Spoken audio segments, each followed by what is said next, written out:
In the southeast of Ukraine, Russian invaders fired on civilian objects in 4 regions. So, in Kramatorsk and Mykolaiv, shells hit educational institutions. No casualties reported. In the Dnipropetrovsk region, as a result of massive shelling of a number of districts, 1 person was killed, 5 were injured, including a child. Civilian infrastructure was also affected. On the morning of August 18th, arrivals were also recorded in Kharkiv. At 5:44, morning shelling of Kharkiv. Under the blows were the Kiev district, Osnovyansky and Nemyshlyansky. In one case, we have a hit in a residential building. Preliminarily, 1 person was wounded. There is also an arrival at an infrastructure facility. There's a fire on the spot. Igor Terehov, mayor of Kharkiv, on Telegram. The Sumy region was under massive shelling by the Russian military. In total, more than 70 hits by mortars and rocket artillery were recorded. Preliminary, no casualties. Also, the territory of the Chernihiv region was fired upon. In the west of Ukraine, no threats were reported.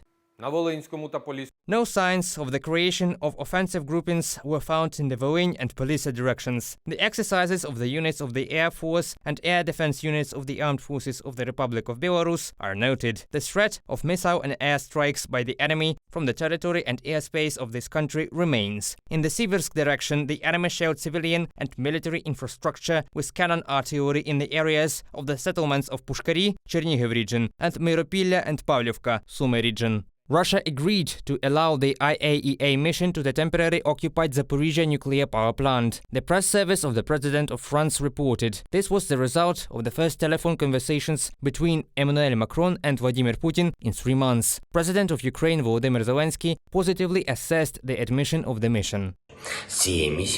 With this mission, the restoration of full safety at the Zaporizhzhya NPP and Enerhodar can begin, and I am grateful to everyone who joined the work of this initiative. If Russia's radiation blackmail continues, this summer could go down in the history of various European countries as one of the most tragic of all time. After all, not a single instruction at any nuclear power plant in the world provides a procedure in a case a terrorist state turns a nuclear power plant into a target. At night, in the temporarily occupied Crimea, Russian air defense was reported to work in Kerch, Yevpatoria and Sevastopol. Also in the temporarily occupied Nova Kakhovka, explosions were heard. This was reported in social networks by representatives of the occupation authorities. Explosions were also recorded in temporarily occupied Melitopol, Zaporizhzhya region. Reported by Pavel Stelmach, Danilo Kobza, UATV News.